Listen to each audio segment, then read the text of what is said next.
एक वक्त था जब उत्तर प्रदेश में सिर्फ दो नाम चलते थे, मुलायम और मायावती। लेकिन अब सवाल यह है, क्या मायावती दोबारा यूपी की सत्ता में वापसी कर पाएंगी? उत्तर प्रदेश की राजनीति एक लंबे समय से कई सामाजिक, जातीय और धार्मिक समीकरणों पर आधारित रही है। इन समीकरणों में मायावती और उनकी पार्टी बहुजन समाज पार्टी की भूमिका बेहद अहम रही है। मायावती न केवल देश की पहली दलित महिला मुख्यमंत्री रहीं, बल्कि उन्होंने 4 बार उत्तर प्रदेश की सत्ता पर काबिज होकर यह भी दिखा दिया कि वंचित तबकों की राजनीति केवल नारों तक सीमित नहीं रहती, उसे सत्ता में बदला जा सकता है।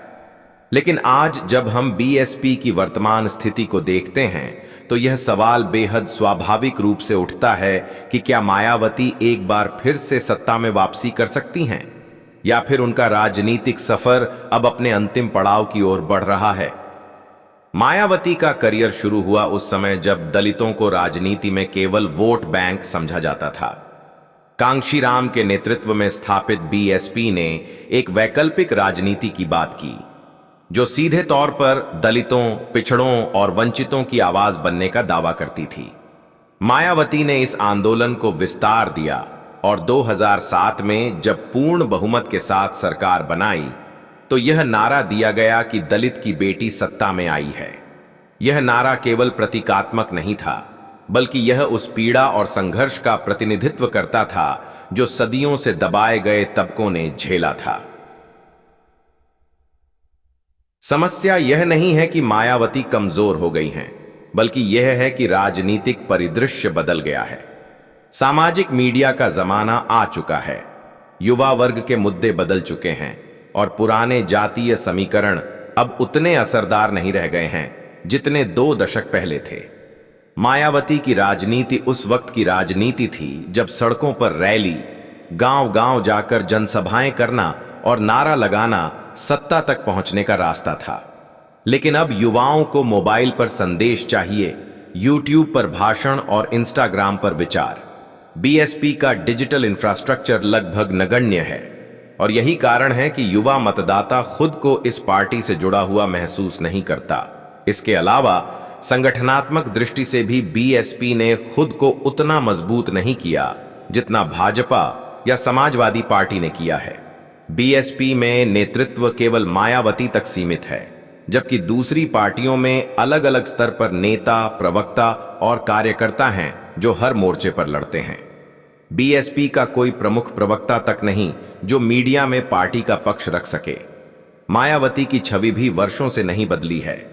उनका सख्त, अनुशासित और बेहद नियंत्रण रखने वाला रवैया पार्टी के अंदर एक लोकतांत्रिक ढांचा बनने नहीं देता। यही कारण है कि बीएसपी में नए चेहरों की कमी है और युवाओं को मौका नहीं मिल रहा। इन वर्षों में बीजेपी ने अपनी पकड़ बेहद मजबूत की है, खासकर उत्तर प्रदेश में। योगी आदित्यनाथ की अगुवाई में भाजपा ने कानून व्यवस्था और विकास के नाम पर एक बड़ा वोट बैंक तैयार किया है। वहीं समाजवादी पार्टी ने अखिलेश यादव के नेतृत्व में पिछड़े और मुस्लिम मतदाताओं को जोड़े रखा है।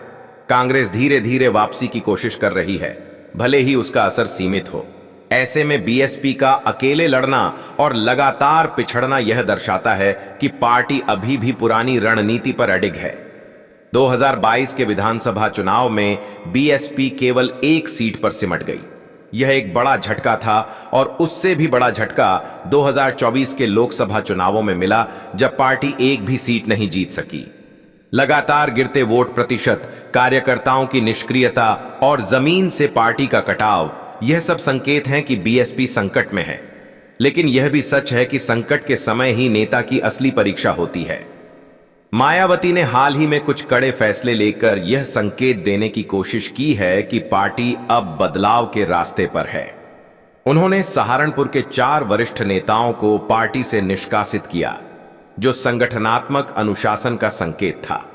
उन्होंने आकाश आनंद को पार्टी के प्रमुख चेहरों में से एक के रूप में सामने लाया, फिर अचानक हटा दिया, जो दिखाता है कि बीएसपी में नेतृत्व को लेकर स्पष्टता की कमी है। लेकिन इसी के साथ उन्होंने पार्टी के कार्यकर्ताओं को जमीन पर उतरने का संदेश दिया और कहा कि 2027 के चुनाव में बीएसपी पूरे दमखम से लड़ेगी। दलित वोट बैंक जो कभी बीएसपी की रीढ़ हुआ करता था, अब बिखर चुका है। बहुत सारे दलित मतदाता अब भाजपा या अन्य पार्टियों की तरफ मुड़ गए हैं। मायावती को अब इस वोट बैंक को फिर से जोड़ने के लिए न केवल भावनात्मक अपील करनी होगी, बल्कि जमीनी स्तर पर भी काम करना होगा। दलितों के लिए शिक्षा, रोजगार, आरक्षण और सुरक्षा जैसे मुद्दों पर ठोस नीति और रोडमैप पेश करना होगा, नहीं तो केवल नारे अब काम नहीं आएंगे।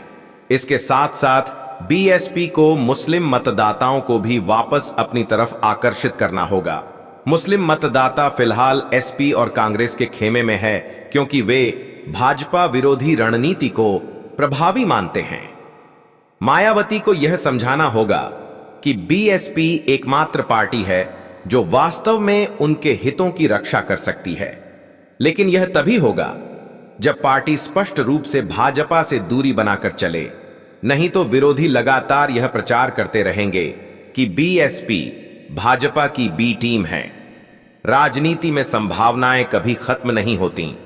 यदि बीएसपी जमीनी स्तर पर संगठन को पुनर्गठित करती है, युवाओं को आगे लाती है, सोशल मीडिया पर अपनी उपस्थिति दर्ज कराती है और साफ सुथरी राजनीति के वादे के साथ जनता के बीच जाती है, तो 2027 में वापसी मुमकिन है। इसके लिए मायावती को स्वयं मैदान में उतरना होगा। केवल प्रेस नोट और बयानों से जनता को नहीं जोड़ा जा सकता। उन्हें फिर से वही जननेता बनना होगा जो कभी गांव-गांव जाकर रैलियां करती थीं, जनता के साथ सीधे संवाद करती थीं और हर वर्ग को साथ लेकर चलती थीं।